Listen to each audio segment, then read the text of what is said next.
Just again, my name is Leslie Shearstone. Welcome to our second part of our 10th grade Steps to Success lesson. I have done a couple sessions with the kids already today. This session is going to be very similar to the one I did with your students, except for the Kahoot that we did in the beginning. I'm not doing that with the parents. And like I said, about 45 minutes. So, and let's see, what else can I tell you? Hope everyone's having a good evening, relaxed, had a chance to grab something to eat. So I will go ahead about 6:03 and let's go ahead and we'll start our meeting, and I appreciate y'all being here tonight. So again, if you do have some questions that come up, you can go ahead and send them to the host in the chat. And then when I'm finished, I will read through those and answer them for everyone, hopefully to answer many questions if we have them. Hopefully you won't have too many, but we'll get there. And also, I just wanted to introduce everyone to our new counselors. So this is 2001, a new year, and we have a brand new face in our office. This is our new counselor, Shanae Watterson. She has replaced Catherine Sachs. Catherine was the counselor for last names A through C for several years, and she's now gone on to retirement. So Shanae is now going to be joining our team, and she is in that spot. So if you have any questions, Shanae Watterson, if your last name is A through C, that is, your child's name, sorry, we go by your child's last name, and send Shanae a question. Otherwise, Ms. De Silva is the counselor for students last name D through HA. So if that's your child's last name, you would direct questions to her if there's a point you need to ask. I am the counselor that works with last names HE through MCC, Ms. Shearstone. Ms. Potts, she is our counselor last names MCD through SC. That's a mouthful. And then Ms. Hamrick does the end of the alphabet, SE through Z. So your child's last name, these are the assignments and the ones that you could contact after we're finished later on for questions after you've kind of been able to use some of our tools to work with your child. All right, so just a little quick overview of what we talked about with students last semester. In part one, we had kind of introduced them to the counseling department. We talked about our roles as school counselors, how we are going to help them through high school, their academic, personal, social, and career counseling type things, and how to reach us. We talked with them about, we reviewed their transcript real quick. We talked to them about the GPA calculation, how GPAs are calculated, there's AP weighting and things like that, so they would understand that. We went into some depth about the Hope Scholarship and the Zell Miller Scholarship, which if you're not familiar with that, if you graduate from high school in the Georgia high school and you have either 3.0 core GPA or a 3.7 core GPA, the way it's calculated for, they can earn money for their in-state tuition, a good chunk of money. We also talked about dual enrollment with them, how that works, what that's all about. We talked to them about, had them go into the advance account, and they did what's called a bridge law activity. Every year, students have to complete an activity in our careers guidance system, which is in here at Pope High School's Naviance. So they completed a thing called the Career Profiler. Hopefully they did that. If they didn't do that, we'd love them to go back and take care of that and get that taken care of.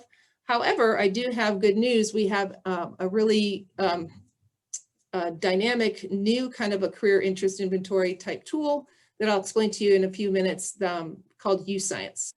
They can hopefully even take advantage of that as well. So if you want to have a look at that PowerPoint and that lesson, if you just kind of watch my screen, I have a little loop that I made here. You just go under the academics tab. All the 10th grade information is kept in this place on the school counseling page.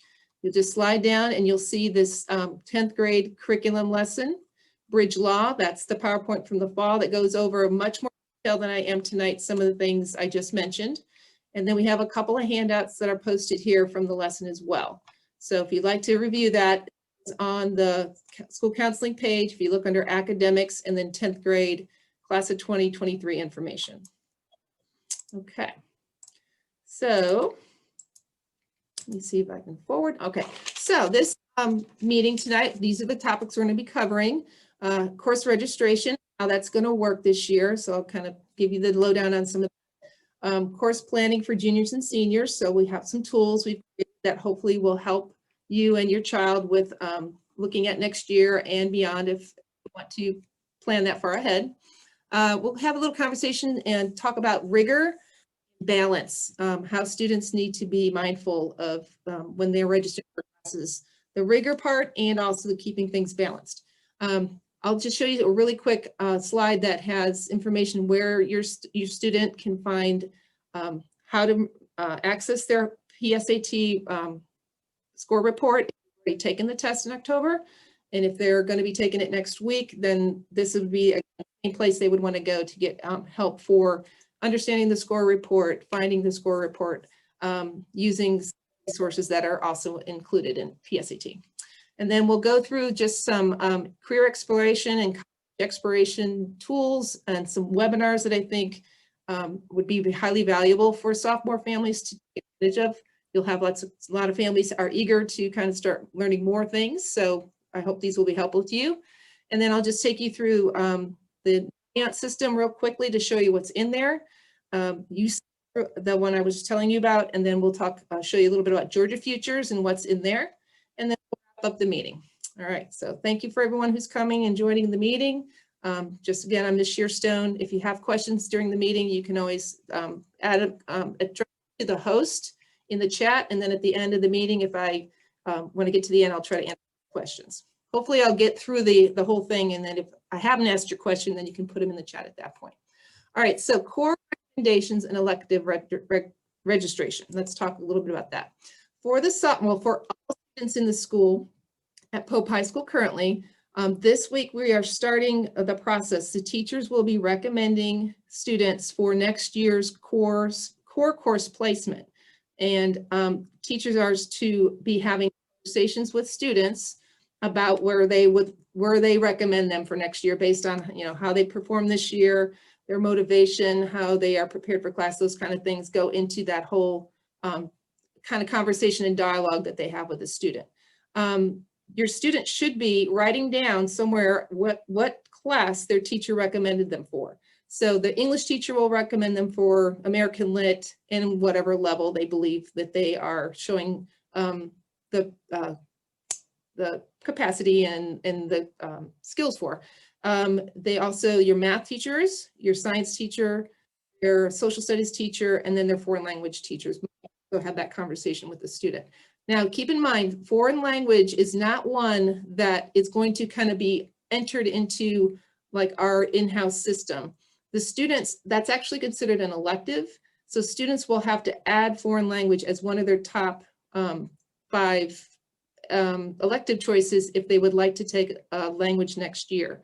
But they do want to talk to their foreign language teacher and ask them about whether or not they feel like they would be placed well into the next level of the language for the next year. And that will take place all the way through February 5th. And so if there's any kind of difference of opinion or whatever, if you feel like that your child should have been recommended for a different level, I would always direct you to talk with the teacher and have a conversation about that and find out maybe what are some of the reasons that they made the recommendation they did. If you want your child to not be, or your child does not want to take, say your child was recommended for honors or an AP class, but they want to maintain balance or they're not sure that they want to take that level, you can make, or they can recommend with their teacher that they can talk to the teacher and ask them to put them in a lower level class. The teachers will do that in our system, our spreadsheet system, for students that want to be in a lower level. However, if the teacher recommended your child for on level or honors, but they want, or you as a family would like to consider them taking honors or AP, there's a waiver process for that. So this FAQ that has been posted on the course registration page on the main Pope page, you just scroll down a little ways, you'll see that link. And you want to, for sure as a family, have read through this document. This is what the FAQ, frequently asked questions about registration. And again, it's on our post on our website. So you probably have been getting lots of emails as well with this attached to it. So please be sure to read through all of this information. It tells you the dates and the days when things will be happening. And it kind of goes through the questions that you might have. What if I would, how do I register for an online class? What if I would, have a different disagreement with my teacher's recommendation? These are the classes that require an application. So we have some classes that students must complete an application for in order to be able to have it added to their schedule. So there might be other things. If a student might be interested in dual enrollment, which we talked about with the students, we have a whole page dedicated to dual enrollment on our school counseling page. If you just go under academics, you'll see the link for that. So if they're thinking about that, they need to really be seriously going through that information and considering making an appointment once they've done the steps that we've outlined for them on that website. So just again, this is a really important document that you want to make sure that you've read. Let's see. Okay.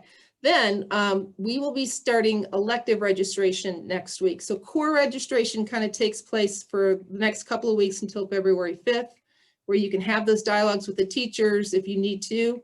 Any questions that you might have about curriculum, if you're wanting to know or your child wants to know the difference between honors US history, AP US history.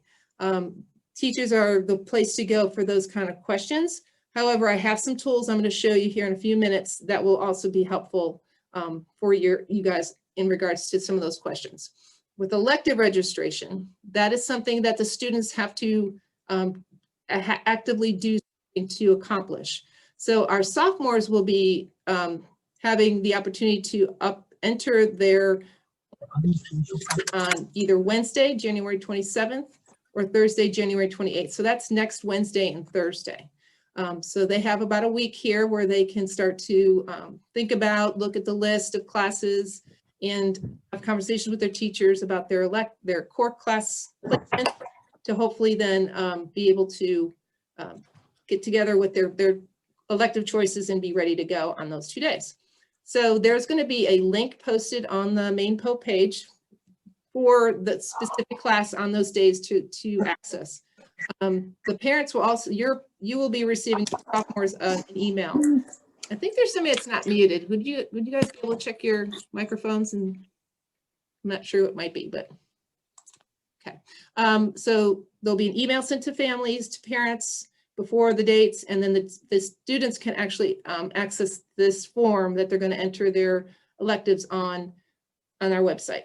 Okay, so there were a couple things that the kids, we talked to them about, and this is something they did last year. Most of them, if your child was new this year, they wouldn't have done this, but they're going to need to choose 5 electives. Now, most students only have room for 2 electives. They have their English, math, science, and social studies, and then elective and elective, that's 6 classes, and then they have their lunch. But they're going to need to have 5 choices as backups. They need 3 backups because it's possible that their first choice conflicts with their other classes, or there's more seniors and they fill up the class before the juniors are able to, get seats or whatever. That's things like that happen. So we need to have some other choices that they've entered, and they need to make sure when they do that, that the choices are classes that they would be okay being in. So it's possible a student could end up in their 5th choice elective. So they need to be careful about that. And they're only going to have 1 chance to complete this form. So we don't want them to kind of open it up without having done their homework a little bit and then fill it out and then be like, oh, I didn't mean to do that, because once that's completed, that's kind of like it's submitted. So we want them to have had some time to think about that. Hopefully not go in there and just do it without thinking. Okay. And again, if they read the FAQs, that would be helpful and get them thinking about that. And just keeping in mind, they obviously want to be taking their elective choices seriously. We need them to, be informed and then honor their choices. If you can imagine, we do build the schedule around the students' choices. And when they change their minds, we don't sometimes have places to put students when that happens. We have to be very kind of fair everyone and make everyone aware that these choices are ones that you'll be, you're committing yourself to. Even if you get into choice, understand that that's one that you have selected. And if it ends up on your schedule, we're not going to take you out of it because that class. Okay, so that's an important conversation to have with your student. Okay, so just again, in general, just choose the electives wisely. Okay, so here are some things that we put together to hopefully help you and your child with this process. This is the graduation requirements handout. And again, this is posted on that 10th grade academics page that I showed you earlier. And it's also posted in the students' CTLS counseling class platform. So they can pull this up too.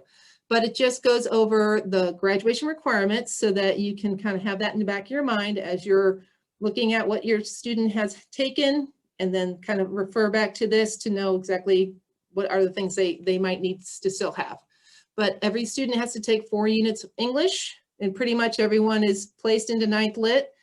10th grade, they're placed into an English class, and that's their second English. Then they're all placed into a level of American Lit, and that's one of the required classes. And then senior year, they get to take a 4th English. So those are just 4 of those. In math, they have to take, either had taken in middle school or in high school, Algebra 1, and then geometry and Algebra 2. And then usually if they have to take 1 additional math after that. Now our students that are in the accelerated math curriculum, if they took accelerated math 1, geometry A in their freshman year, and then now they're in geometry B, algebra 2, their sophomore year, that technically they've completed 3 courses. They've taken algebra 1, geometry, and algebra 2, but they've only earned 2 credits of math. So those students will next year have like a pre-calc, but they're not done. That doesn't make 4, that only makes 3 math. They have to take a 4th math because of the requirement for graduation. Just wanted to mention that. Science, they all have to take biology, and then they have to take either physics or physical science. So if they had physical science in middle school, then they have met that criteria, that particular requirement for that course. Many of the students go on and take physics, and then they go on and take another science in that case. But technically, they would have completed that requirement. They also have to take either chemistry or environmental science, or they can take an AP course. So those are that's the 3rd one. Many students take either chemistry or environmental science as sophomores or freshmen sometimes. And the last thing, they just have to have a 4th science credit. So if a student had, say, physical science in middle school, biology, chemistry, and then next year they take physics, technically they'll have their 4 credits completed. Many times what we recommend, depending on their goal, if they're going to a more rigorous college, we always recommend they go ahead and take that 5th science class or that 5th math class, because of the preparing for college, that's going to help kind of boost their preparation and rigor, as far as their curriculum goes. But technically, if they had 4 credits of science done in junior year, they would not have to take a 5th science. It's their option. For social studies, the requirement is world history, United States history. So they're in world now. Next year, they'll be put into a level of US history, and then everyone will take a government and econ their senior year. The world geography they might take in freshman year, that counts in the next column, which is just an elective credit. It's a core class, it is an elective course. So it counts towards the 7. Now, if you look right here, hopefully you can see this. It is just telling you that the requirement, or over here, the requirement for the state of Georgia, of the 7, they have to take 3 credits, any combination, career tech, fine art, and foreign language. They can take 1 career tech, 1 fine art, 1 foreign language class, or they can take 2 units of Spanish and band, but they have to take 3 credits of any combination of those types of classes. And then the rest of their electives that they take all fall within this area here. Even if they take AP, psychology, that is considered an elective, core elective credit, okay? These are the ones that are specific, and then these are specific, and then the rest can be anything they want to take. Everyone has to take health in a class called personal fitness that is in the PE area. So if a student took weight training or team sports, that is not going to count for this requirement. They have to take this class called personal fitness, and then the other semester is weight training. So each of them are half a credit, and they usually take them one in the fall, one in the spring. And some students who might be, well, I'll get to that in a minute. I won't talk about that right now, but we'll go there in a minute. And then the requirement to graduate is just 23 units total. So that I wanted you guys to kind of have that reference and information for then you can then use this other tool that we created for you. And this is just basically a course planning guide. Again, posted for you on our academics tab. I'd like to try to pull out of my share screen right now, if I can. And I want to share another screen and show you this form. Okay. Where you go? Here you are. Okay, hold on. No, I think I got the wrong thing. Just one second. Technology is not my forte. Let's see. I think I have it. No. Okay, y'all, hold on. Just one sec. I'm sorry. I really want to get to my live page. So when I started the meeting, before I got started, my computer started to kind of act up on me, and it's doing it again. So let's see. Let me try this. Okay. Sorry, y'all. One sec. Play some music. No, that's not what I want. Oh, okay. I know what I did wrong. Okay. My handout. Oh, I think it's down here. I think I got it now. Yay. Okay, y'all. Hopefully you can see that. All right. So this is what we call our planning sheet. So how we hope that this will be helpful to you is you would just pull this up on your desktop. You can click right here and pull up that registration FAQ form if you want to refer back to that for, and if you haven't read it yet, you can get to it right here. This is, again, what I just went over, the graduation requirements. You can get that pulled up on a screen, have it, you know, kind of waiting in the background so you can refer back to it. Then you want to have your student go ahead and either some of them got a copy of their transcript on January 12th. If they were in the building and they went to their AO, they were handed a copy of their updated transcript with their fall grades. The students that were not able to be here for that, we have their transcripts available. They'll have them available on Monday. We'll have people in the main office. If you want to come pick up your copy for your child, or your child can come in and pick it up. You'll need your ID just so we know we're giving it to the right person, and we'll give you, the person in the front office will give you that hard copy of your child's transcript. So you would be helpful to have so you can see kind of how their GPA calculation is and everything. Most of the kids, I think, can remember, hopefully, what they took in 9th grade and what they're taking right now. So that's kind of what the first step would be, is just kind of filling in their classes where they've been so far. Over here where it says high school credits earned in middle school, have your child, if you know, on their transcript that they forgot, it should be on there. If they got credit for math, Algebra 1 or another math. If they got credit for physical science, they can circle that. Any of these other classes they might have earned high school credit in middle school, they can go ahead and make a, circle that. And those credits do count towards the total 23 they're going after for graduation, just as a reminder, okay? And these do count in the credit count towards that subject. Now here is something I think will be helpful. So I'm going to try to link to this curriculum flowcharts. This is something we post on our website, and I hope it will pull up for me. Okay, so if you scroll down this page, this is where we keep like a visual of how the coursework kind of flows in high school. And if you're in this class this year and this would be the classes you can get into next year, and then these would be the classes you can get into your senior year. So I'll pull up one to start. Let's look at social studies. So on this one, if your student is taking, obviously, world history this year, so if they're in honors world, they can be recommended for any of these levels. They could go to on level. If it was a rough year and they want to go back, they can go on level. They can go to honors, or they can go to AP US, okay? Now you can look over here. So this just kind of tells you what would the student be taking in junior year and what are the classes they would be taking in senior year, and just a little more information under there.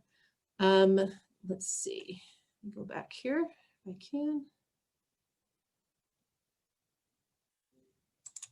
Okay, so this one, though, the math can be a little bit more confusing and a little bit more in depth. So let me just show you this one. So I'll try to make this a little bit bigger for you. Okay, so if your student is currently taking honors algebra 2, you can kind of follow along the little arrows and it will tell you what classes they can be ready for their junior year. And then from there, if they ended up getting into accelerated pre-calculus or regular pre-calculus, what classes they could be recommended for their senior year. So I think when you have this kind of, these resources to refer to look forward, it makes it a little bit, it helps a lot to know that kind of information, okay? So wanted you to know about that. Let me go back and share that form again. Okay. Let's see, here we are. So when you have those pulled up, then you can kind of go across and just start to fill in what they'll be thinking about taking their junior year and senior year. Now their teacher hopefully recommended them and they can write in what they were recommended for. Again, if there's a disagreement, have a conversation with the teacher and decide as a family how you want to rectify that, or if you need to, continue that conversation. Students who are in the academies, their path has a little bit of a difference than some of the other, the curriculum. So they can link to their 4-year plans right here on these links. That's, excuse me, right on our website as well. So I just put that there to make it easy for you guys to find. You just scroll on the academy page a little ways and you'll see kind of the 4-year plan for their social studies, their English, their math, their science, and that kind of stuff. So then you can just kind of, again, work through this form. If you wanted to have a little bit of the information about rigor, we've got a page in our our advisement newsletter that I think is helpful, gives you some good insight from colleges and, why would I take AP, why would I not, that kind of thing. So if you want to just click on that and read that second page and the rest of it if you want to, that's helpful. And then the electives offerings, and I'll show you that here in a minute on the PowerPoint, but these are the classes they can see what the elective coursework offerings are for next year. And then as well, if they don't know, say they're thinking about should I take, graphic design, or I want to know more about a business class. This is where they can find out more about course descriptions. And in addition, for AP classes, we do have an even more in-depth tool to tell you more about what AP classes are about, what the hourly amount of work they might do in a day or a week or whatever for those classes are. So that's here as well, if you want to have more information about AP curriculum. And then this little tool here, I'll show you in a minute, but I think it's a nice helpful tool that they can sit down and kind of work out to make sure that they are not going to overload themselves with too much rigor and at the detriment of other things they might want to be doing, and making sure they sleep and eat and could do other things other than just do homework. So this handout does have over here just a reminder of what the requirements are for graduation, if you need a refresher while you're working on it. And you just kind of work it as you want to. This is not required. This is just something that we thought might be helpful for you guys to help your children kind of plan, okay? So just for that FYI. All right, now I'm gonna go back and pull up my PowerPoint. But hopefully there's some helpful tools in there that you found. Okay. Let me see where my PowerPoint went. Here we go. Hopefully. All right. Okay. So we'll move on from here. So again, if you have some questions about anything I'm talking about, feel free to add it to the chat and just put it into the host chat. Okay. All right. So this is the form that has the courses that are eligible 11th graders can take. And this again is on the course registration page on our website, on the Made Pope website. So we have on here, I wanted to just emphasize and make you aware, these are the classes that are considered CTAE or CT or career tech classes. So these ones would count in that. Any of these right here are the ones that count towards the 3 specific elective credits. Sometimes families have had other family members or friends of the family or whatever that go to a college out of state. For example, Tennessee or South Carolina, for example, are states where the college says they would like the student to have had a fine art credit in high school when they go there.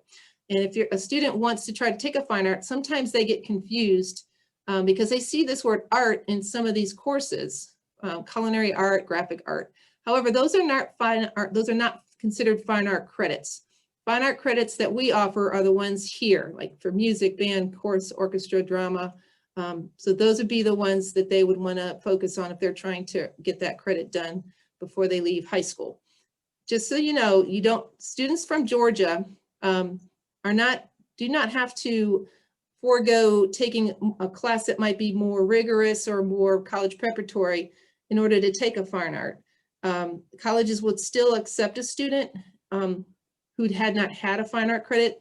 However, they would be making them take a fine art credit at the college, and that's going to cost a whole lot more money at that point. So now not many people know yet if they're interested in going out of state or that they might end up attending an out of state school.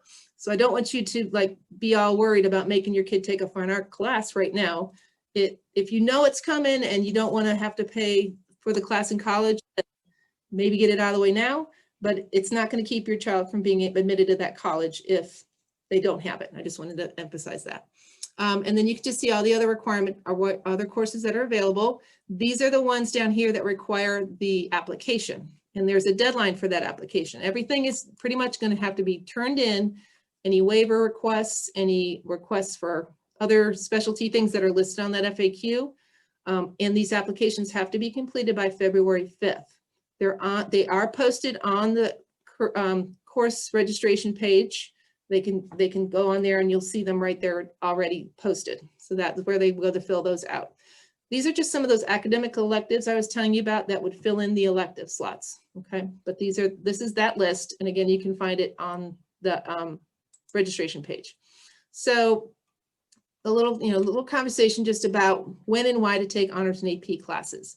So students can get into very fine colleges and have great futures and great educations, not having had any honors or AP classes in high school, believe it. Pope High School has very solid on-level classes here. Our students can go on and do very well, even without having had AP or honors classes. It is true, however, that trying to get into the more competitive schools, it would help make them more competitive if they were able to have honors and AP classes while they were in high school. So it does provide them opportunities for, getting improved study skills because of the way that they have to prepare for these classes for college. I mean, in high school to be ready for college. It helps them get used, kind of familiarize with how college classes work.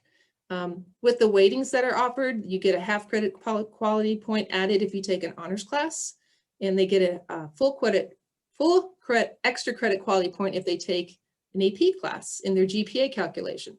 And that again helps with some of the more competitive college admissions. And usually when you're taking harder classes, you're going to see improvement in your test scores. So that might also be a boost you would see.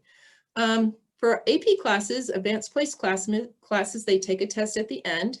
And if they get a certain score on that test, they could qualify for college credit at a specific college. That's another reason why some people are interested, and they can sometimes enter college as sophomores without ever taking a step foot on the campus because of the number of AP classes they've earned credit for. done well on the exams for. Again, helps with their critical thinking skills in the workforce. So we're not just talking about preparing for college, but we're preparing for life after high school in general. So any kind of rigor that they can take is going to help them in their future endeavors. But every student has a different something balance for them, and rigor for one kid is a different story. And we want to make sure that we're kind of considering all that. So some of the things in regard, just some good advice. Remember that my balance is not somebody else's balance. It's not Miss Potts. It's not Miss Silver or anybody. We have to take ourselves into consideration and what we're involved in and what our goals are and activities. Now colleges do want them to take the most rigorous core classes they can, but they need to also be able to do well in them, and they need to have time to do well in them. It doesn't help them to be in too many rigorous classes and have no time to really do the in-depth type work that's required. You want them to, maybe their focus or their strongest subject is social studies. Maybe they're not as strong in some other areas. So you bump their rigor in that subject, and you can hold back or just stay in the lower levels in the other.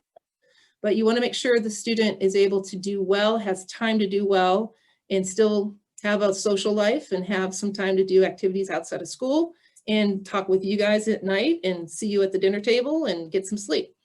Okay, and we kind of touched on this. You don't want your GPA to be hurt by overloading yourself with too many hard classes. Yes, you get the weight bump, but it sometimes is not going to offset getting a D or something in an honors or an AP class. So that's one thing you want to try to consider. Again, keeping time for your family and your other activities. It's important to have a balanced, be a balanced person and be a well-rounded person. So don't have to be just all academics. You want to try to have time for maybe a sport or music or doing community service, something like that. And if they are thinking about college, then that looks good to colleges as well. The one thing I do want to mention is that on the PSAT, the results that they get, there's a section on there called AP Potential. And if they click on that, their results come to them electronically now through the College Board. They enter their email address, and then they are sent an email with a link to their score report when it's available. So when they click on that, in there, there's this AP Potential report, and it will give them some feedback as to where they're showing the academic potential to be successful in such and such AP classes. And it lists all the classes that we offer here at Pope. So I know that the students that took that in October will be able to review their results there, but the students that are going to be the sophomores taking it next week, that information is not going to be available to them until probably March or so. However, have that look at that information, and if something has, generated some thought and maybe some other time to want to have a conversation with us, by all means, just have your student reach out to us and we can talk about that. Okay, just wanted to mention that. All right, so for hoping to maintain that balance, this is a kind of a nice little activity sheet that students can fill out. And basically what it does, it asks them to list the hours that they spend during the week in certain activities. So we have their school-related activities. So if they're going to be, and it gives them some suggestions as to how many hours they might be spending if they're taking AP class or honors level class or on level.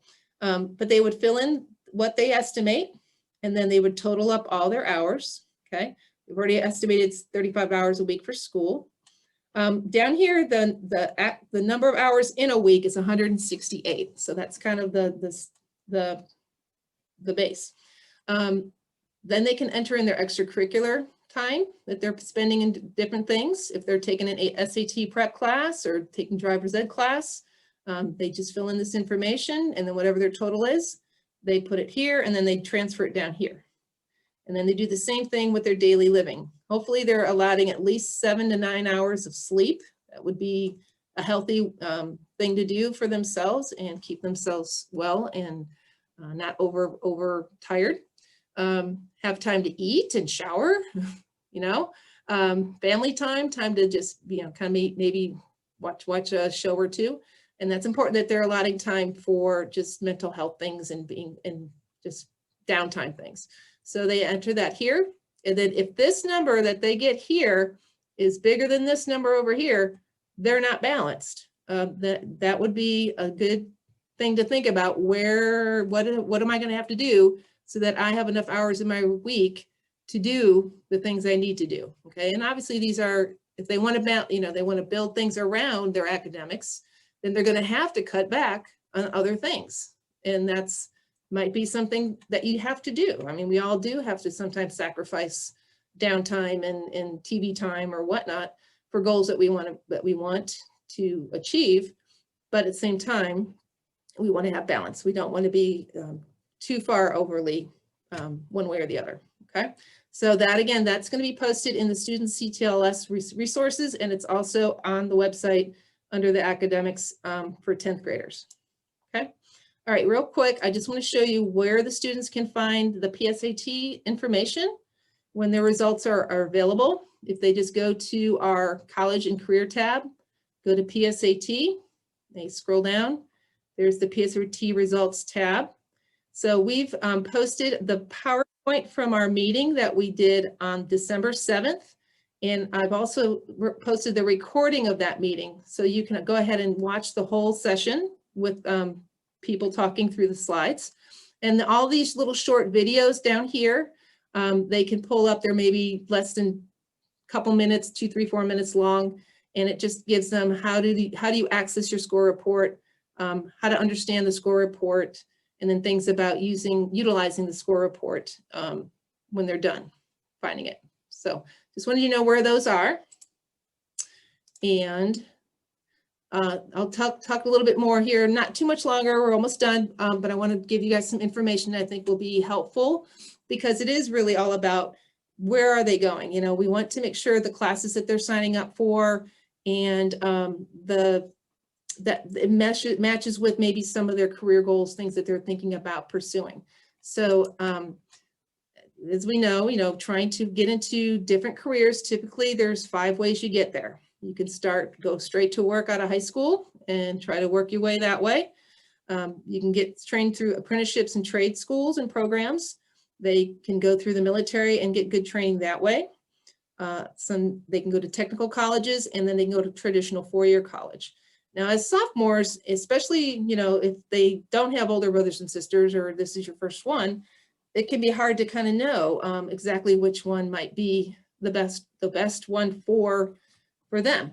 Obviously, as Pope, we have a lot of students that end up going to the traditional college route, but I think it's really worth taking a little bit of time to explore what all these other things might have to offer, especially with some of the ways these are funded and where your student can be at the end in regards to student loans and things like that. I think it's a good idea to learn about these. So we are very lucky that there is going to be a student and a parent webinar, and this is going to be put on by different agencies in the state of Georgia to talk all about those 5 pathways and just talk about how they help them prepare for careers, the costs related to college, and then these other options and apprenticeships. So it would be, I think, a good thing. I'm already signed my son to do this. I'm going to sit with him and we're going to watch this, because my son's really not sure what he wants to do. He's really not sure if college is what his final goal is to do. And I think it's important for him to learn how, you can go about getting training, because we really do need our students to go out and get some kind of training after high school. But they don't really know a lot about these other things, especially if we've not gone those routes ourselves. Well, they only know sometimes what we talk about. So this flyer is posted on our website, and it's in the student CTLS. If you click on it and open it up, these will become active, these links, to allow you to register. So if you just go pull this up and then click on this, you'll be able to register for this workshop on the February 16th, 6:30 p.m. If you want to attend this one's all about the SAT and the ACT, just kind of what's different and the same about them. How do you plan a timeline in order to make sure that you can practice and work it around your schedule and your sports and all that kind of stuff. So this is a really good website that Jed Appleruth is putting on, and it's free. It's on January 27th, and you can join at 8 p.m. And again, if you pull up that flyer, you can just link right to it from the flyer. This one I think is very helpful for, especially if this is your first child and you don't know a lot about the college process or just want to get a refresher with everything that's going on.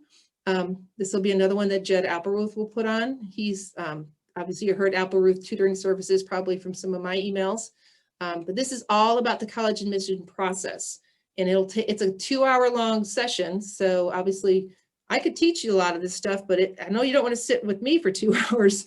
So you can do it on another night, and you can sit with Jed, and he's got a lot more insight too, I think, with his experience. Again, you can register if you pull up the flyer by clicking that link. And then for people that like to listen to podcasts, this guy, Ethan Sawyer, he is called the college essay guy as his trade, but he is an excellent speaker. He also often does some webinars with Jed Appleruth, and he's got all kinds of great podcasts that you can pull up and listen to while you're working, while you're mowing the lawn or whatever, driving in the car. And I think those would be very helpful for families if they need more information, want to hear some different information about that. All right, so that flyer, pull it up, and then you can link to some of these opportunities. All right, so I'll tell you a little bit about U-Science and then a quick kind of just overview of Naviance, so you guys know as parents what your students have and what you also have access to as parents. You can get a joint account with your child, and you can look at some of this stuff with them. And then we'll talk a little bit about Georgia Futures, what's in there, and we'll wrap it up and we'll do our question and answers. Okay, so this great tool that has become available for students in Georgia, and we want our sophomores to be able to access this as well. But what U-Science is, it's basically the science of you. It helps them to find out more about their strengths, their aptitudes, as well as their interests, and help them to find the careers that mesh both of those types of things together. Most of the ones we've been doing with them have only been looking at interest. And if, you know kids and you know us, our interests change quite a bit. We can have one desire, one feeling about one thing 1 month and totally something different the next month or the next year. And that's okay. I mean, but we tend to have, certain interests, and it's not always the best thing to base your career choice, excuse me, off just interest. You also want to know if you're showing some of the skills and aptitudes for certain types of careers as well. So this resource also has the students doing some activities, some brain games to kind of help them, shows them a little bit about what their strengths and weaknesses are as related to career skills. Those are more stable. Those don't change a whole lot after they turn 14, 15 years old. Scientifically, that's what they're showing. So it really behooves them to do a combination of a survey to help them figure out careers that are really the best match. And many of the students find when they're done, there are careers on that list that they never heard of, never considered, didn't even know that they would have been well suited for.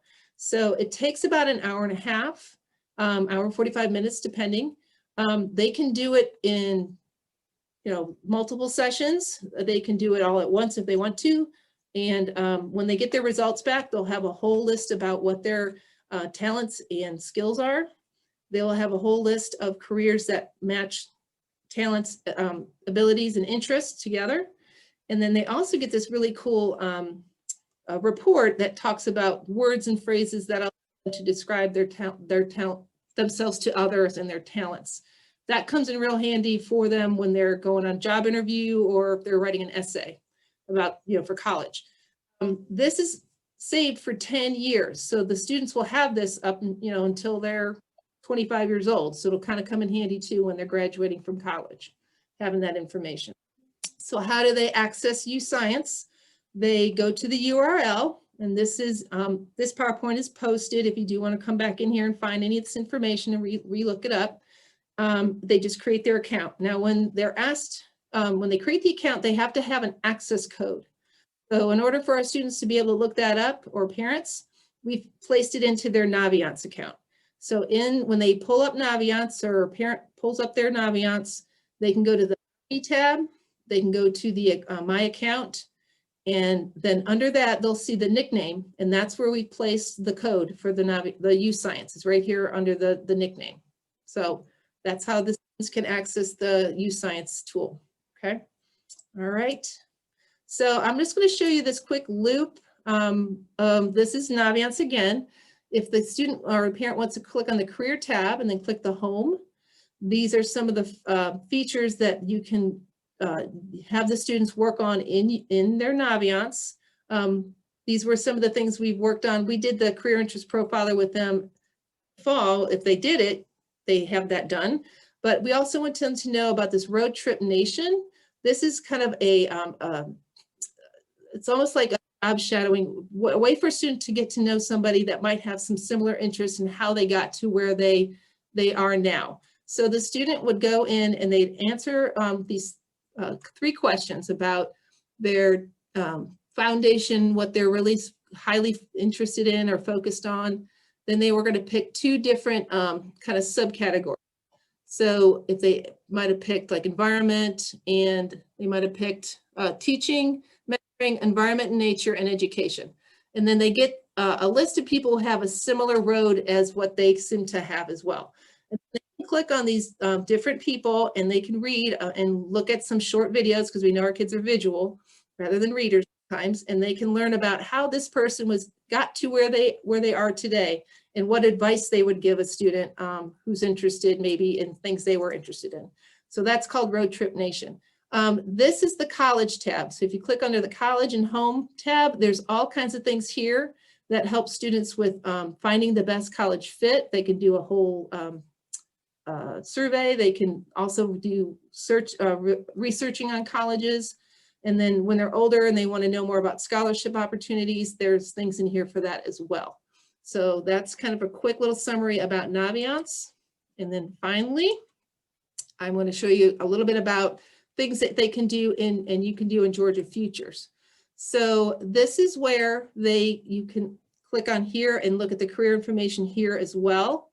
They have some more detailed information about the learned and skilled trades and the military opportunities as well. And then if they wanted to go especially for first-time college going families, the College Planning tab has this college decision guide.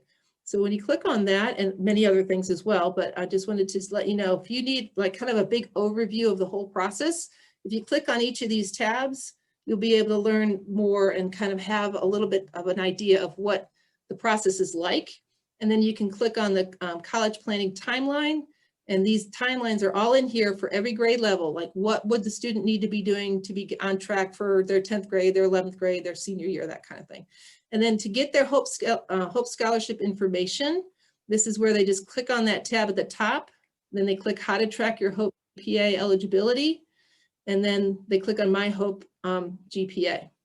They will have to create an account in here to be able to access their Hope GPA calculation. And they have to enter their Social Security number. So just FYI, that's something that you should give them permission, or that they should do in order for that to be able to link with the data we're uploading each semester. Right now, we probably don't have their transcripts uploaded from this fall semester. I would wait until probably mid-February, end of February, and then you could go in and then they could see what their current Hope GPA calculation is as of this semester. Okay. All right, so let's see. Again, just wanted to shout just that reminder, next week is when our sophomores are going to be entering their elective choices, and to be looking out for the document link either through the email, and it'll be on our counseling page. And hopefully the tools that we gave you will be helpful for you. Now, I know that there are going to be things that you may have questions about. So now that you've had a chance to, listen through this presentation, work through those resources. And if you have questions, go to the teachers, and you can obviously contact your counselor as well if you have questions, okay? All right, so I'm gonna go ahead and end my PowerPoint, And if you have questions, go ahead and put them in the chat. And I will do my best to answer them if I can. Let's see if I can get it to pull up.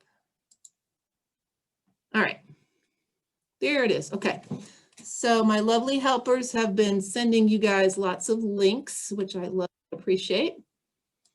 All right, let's see. I apologize, I'm having a little bit of trouble with my mouse. Let me get to the questions.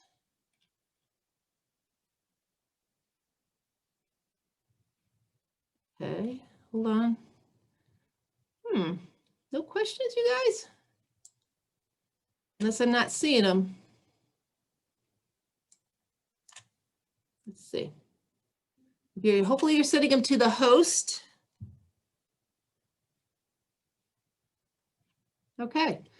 Well, y'all, I don't see questions. Ms. Shearstone, there's one Yeah. question here Okay. that came in to me about summer classes or online classes. Okay. I wanted to Okay. address that. All right. So students, like, okay, say for example, your child is taking band and a foreign language all 4 years, and there's not going to be a place in their schedule to fit health and personal fitness. That is where summer school comes into play. They take health and PE over the summer, either through, we offer it here at Pope, hopefully face-to-face this summer. Last summer we did it virtually, but they could take it here. Usually there's health is in 2 weeks in June, the first 2 weeks, or one of them is in the first weeks, and then we offer health the other one the second 2 weeks. And that's usually $275 half credit. Or Cobb Virtual Academy offers online classes as well in the summer. Again, 75, so students can do them then as well. Online classes, we typically try to not encourage kids to take, say, their core classes through online platforms. We feel that they're going to get more out of the experience of taking it through our teachers and in that kind of more synchronous environment. But there are classes that are offered through Cobb Virtual Academy that they offer the core classes and a few elective classes. And you can take up to one class online, and it would be part of the student's schedule. Then it is paid for by the state. However, like I said, it's not something that we kind of want to encourage our students to do, but it is an option for some students that might have a desire to try to, or they could take it outside the school day, and they could then fill in their schedule with other classes they might want to take as well. But at the same time, they better hopefully be a pretty strong student, because then they'll be taking 7 classes. Now, if you have other questions about online, we will have, I would just have your child email their counselor, and we can give them a little more information about that. But there is the choice or the decision to take a class online doesn't have to be made until later in like April, after spring break. So you can continue, your child should still register for their classes as if they're taking them all at Pope, and then you can have more time to make that decision up until the end of April. We do have paperwork you have to submit to be able to take a class online as one of your classes in the school day or outside of the school day. I hope that answered whoever's question asked that. Okay, let's see. Ms. Shearstone, will you post the link to the flyer for the Apple Ruth and the ACET and SAT? It is posted, yes. It's already posted on if you go to the school counseling page, you go under the academics tab, you scroll down, you'll see 10th grade 2020, class of 2023. Click on that, and then the handouts that the things I've worked on tonight and that flyer are right kind of right below when you scroll down. Okay. All right, let's see. Yes, I see a lot more chatting going on now. Okay. Will you use the teacher recommendations for the core classes? So yes, so the teacher recommendations are entered into a spreadsheet, and those are then transferred into our computer system for the students for core classes. So that is kind of how that works. The students don't have to enter those. The teachers are going to be entering those. So if there's a discrepancy between what the teacher recommendation is and what your child is interested or what it thinks they want to take, there is a waiver form. There's a process. It's all described or explained on the FAQ that that's on the course registration page. There's information about where you go to get the waiver form due February 5th. If the student wants to go lower than the teacher recommended them, then they need to talk to their teacher and tell them, I would like you to recommend me for on level instead of honors, or honors instead of the AP that you recommended me for. And that's where the student needs to have that conversation with the teacher. The teacher will then go in and make that change to the lower level class. I hope that answered that question. Okay. For a career that is not specific in what major you need in college, what resources are there to find out? The Youth Science is excellent. It gives you some great insight on when you click on the career that the student list comes with their report. It gives them a whole bunch of information about what they need to do to train for that specific career. If it requires 4 years, if it requires advanced degrees, if it requires just a certification or some kind of a licensure or something like that. So that's a really great place. Youth Science will also, if you click on a career that the student's interested in, it has lots of detailed information about the careers, what they do on a typical day, what kind of skills they need. And it also tells them, I think, the training that's required for that. Okay. Let's see. Where is the link to the Naviance and Georgia Futures? So it is in this PowerPoint, which is already posted on the website. And I believe it might be already posted here, but if you need it, you can always Google Naviance and you can get to the Pope High School login, or you can Google Georgia Futures and you'll find those two websites easily. Okay. Where can we find the Word document that you were referencing? School counseling page, go under academics, look for the 10th grade class of 2023 link, and it's posted right there on that page.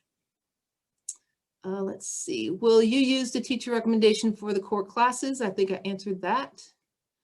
Do parents contact teachers for course recommendations, or do students contact teachers? Oh, thank you. They said the presentation was great. I appreciate that.